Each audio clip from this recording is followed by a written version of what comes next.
I don't believe marriage should be about money, but there are individuals who prioritize wealth above all else. My sister-in-law, Selena, happened to be one of them. Never did I imagine that greed would rear its head over an inheritance after my brother, a respected surgeon, passed away. I'm Mary Smith, the manager of a jewelry store, content with my single life at 31. Yet with my boyfriend's recent proposal, I'm considering taking the plunge into marriage. As our families gather tomorrow to celebrate our engagement, tensions simmer beneath the surface. My older brother Tyler, a prominent surgeon in Tokyo, has always been both a protector and a mentor due to our age gap. Upon hearing of my impending nuptials, he jests about vetting potential suitors as if he were my father, earning a chuckle from me. But beneath his teasing lies a hint of concern. Tyler's own marriage to Selena, a woman of stunning beauty but questionable values, exemplifies the clash between appearance and substance. Despite their glamorous facade, Selena's materialistic tendencies strain familial bonds.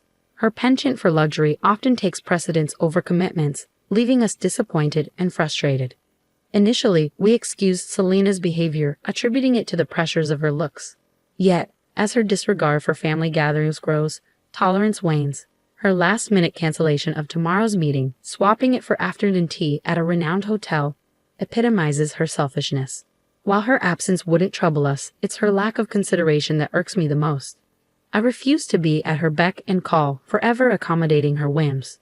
I attempted to confide in my brother, but his soft spot for Selena hindered any meaningful conversation. He'd apologized for the inconvenience and assured me he would address her behavior. I'll be there tomorrow, he promised, persuading me to let the matter rest.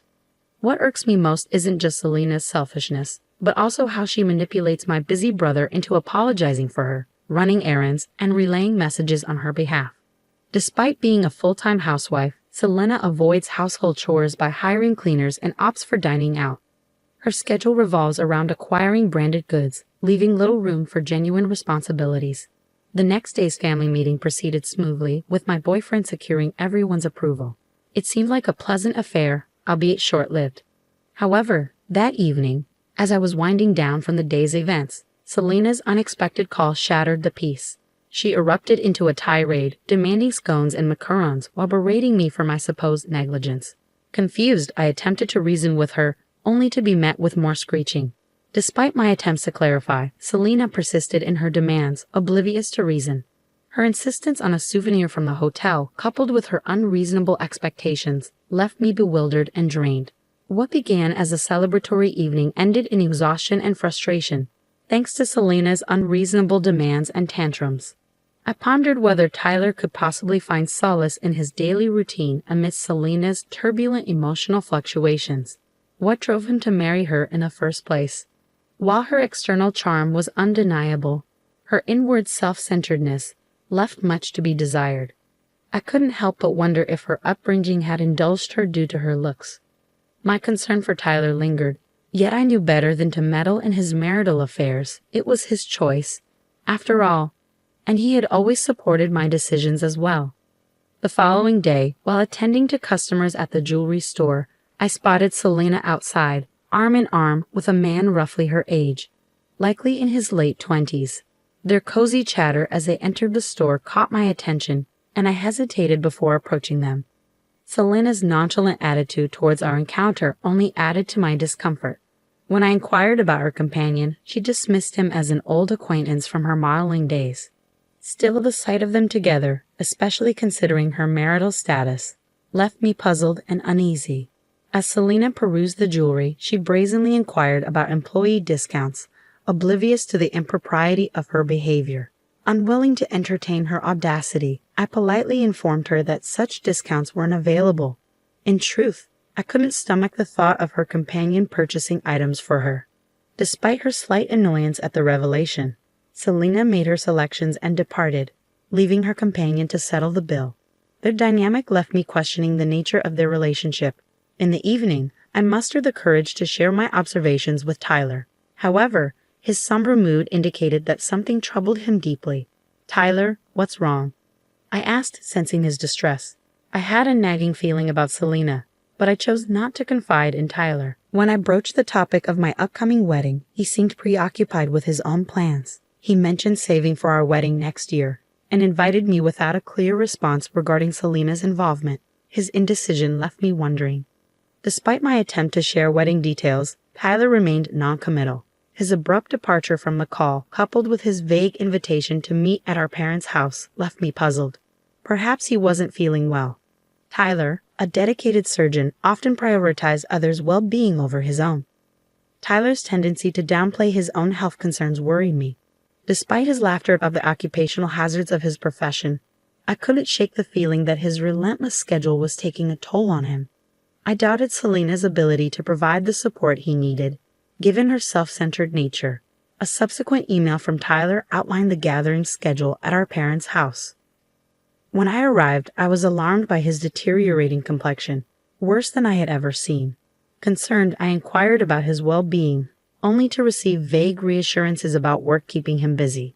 Finally, I mustered the courage to voice my concerns about Selena's recent behavior. I recounted her appearance at my store with a young man, questioning if Tyler was being deceived once again. Selena's history of infidelity had long been a concern of mine, and I couldn't ignore it any longer. I've been too caught up with work to give her much attention, my brother admitted, but our parents were incensed. Her absence at the gathering provided the perfect opportunity for me to broach the subject.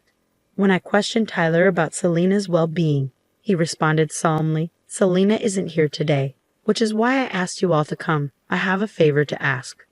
With a grave expression, Tyler disclosed something shocking. Despite our disbelief, his stance remained unwavering, leaving us stunned.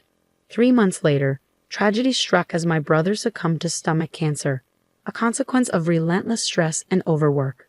It was a bitter realization. Despite his dedication to saving lives, he neglected his own health. Even amidst his suffering, Tyler had recognized the signs, undergoing a grueling examination that revealed his illness. Regret lingered as we wished he had confided in us sooner.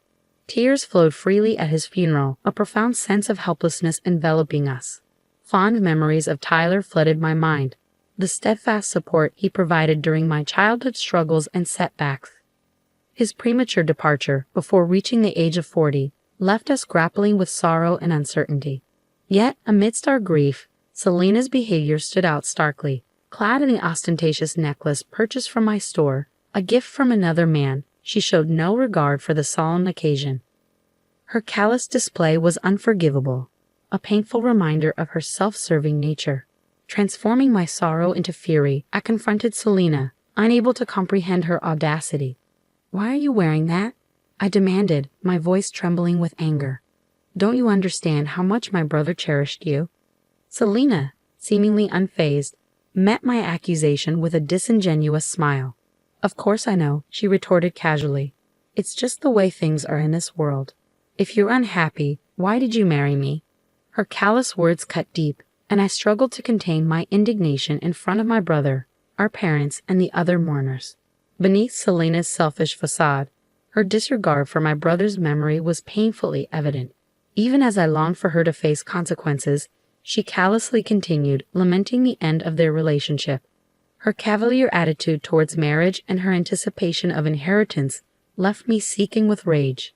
Before I could restrain myself, my hand moved instinctively to slap her, but it was intercepted by a man at her side. As I registered his presence, he introduced himself as a nurse who had worked with Tyler, sent to protect me at his behest. Confusion clouded my thoughts as I struggled to comprehend the situation. Amidst the solemnity of the funeral, laughter rang out from the gathered nurses and doctors, colleagues of my late brother. Despite my anguish, their camaraderie provided a fleeting sense of comfort amidst the turmoil. I turned to the man who intervened during the nurses' laughter, seeking clarity amidst the confusion. His response was blunt. "Did the doctor leave any inheritance behind? Your family should know." His words struck a chord. I knew the truth all too well. My brother hadn't left a single yen of his inheritance. Yet Selena, unaware of this fact, spiraled into hysteria. Accusations flew as she accused us of plotting to deceive her and seize the money for ourselves. With fervor, she awaited the revelation of Tyler's wealth, confident in her impending windfall. As Selena's tirade reached a fever pitch, the nurse's amusement turned to outright hysteria. Sensing the need to intervene, my father stepped forward, his voice calm yet firm. Do you truly not know? He inquired. Impatient for answers, Selena demanded an explanation. Reluctantly, I obliged, revealing my brother's financial arrangements made during his lifetime. He had generously set aside 10 million yen for my wedding fund, among other gifts. As the truth sunk in, Selena's complexion shifted from blue to white. My brother, though revered for his expertise, had a penchant for extravagant spending to alleviate stress. Lavish parties, exclusive dinners, and luxury accommodations drained his resources, all in a bid to find solace amidst his demanding career and familial obligations. Despite his generosity and desire to share these experiences with Selena, she remained conspicuously absent during his trials and triumphs. It wasn't Selena by his side during difficult moments. It was his colleagues and friends, the very individuals now gathered to bid him farewell. The nurses, their laughter subsided, shared heartfelt memories of my brother's kindness and generosity. Despite his demanding schedule, he made time to care for them, inviting them to parties that left a lasting impression. Their admiration for him only deepened, inspiring them to work harder in their own endeavors. As they spoke, I learned of my brother's final act of benevolence. He had donated the remainder of his estate to the hospital. Representatives from the General Hospital, grateful for his contribution, bid him farewell. Their yearly struggles with research funding would be alleviated, ensuring better medical care for the future. Witnessing the extent of my brother's compassion toward others, I couldn't help but feel a pang of disappointment towards Selena. While he had touched so many lives, she, who should have been closest to him, exhibited selfishness and greed. Months later, Selena contacted me, her tone demanding as she sought to secure her inheritance. However, her careless handling of the estate revealed a shocking truth. Despite my brother's substantial earnings, his assets had been depleted. In her pursuit of the mansion and other assets, Selena had overlooked Tyler's debts, leaving her with a fraction of what she had anticipated. Her plea for assistance fell on deaf ears, as I reminded her that our familial ties had dissolved with Tyler's passing. Her actions spoke volumes. Despite claiming to care for my brother, her true motives had been laid bare. "I'll help you out of trouble. But how can you expect that after being so selfish until now?" I retorted to Selena, her impatience evident in her voice as she grappled with the sudden reality of inheriting both the mansion and debts. "Inheritance includes liabilities," I reminded her coldly, informing her that renouncing the inheritance was an option within 3 months of being informed. Suggesting she sell the luxury items she had collected only elicited tears and pleas for forgiveness from Selena. But I couldn't bring myself to console her. Despite her remorse, I ended the call, unable to reconcile her actions with my brother's memory. With my brother's passing, my wedding was postponed by a year. My husband and in-laws, noticing my lingering depression, offered understanding and support. Determined not to disappoint my late brother, I vowed to live a life of gratitude, helping those who had stood by me.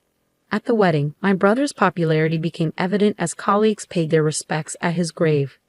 Learning of his generosity towards his co-workers, I feared his kindness might be exploited. Yet, the genuine outpouring of support proved otherwise. Meanwhile, rumors of Selena's downfall circulated within the jewelry industry. Her extravagant spending habits and questionable relationships painted a stark contrast to my brother's generosity. Forced to sell her mansion, she now eked out a living in humble accommodations, burdened by mounting debts. Reflecting on Selena's misfortunes, I couldn't help but feel vindicated in my belief that marrying for money was wrong. I vowed to honor my brother's memory by protecting his legacy just as he had always protected me.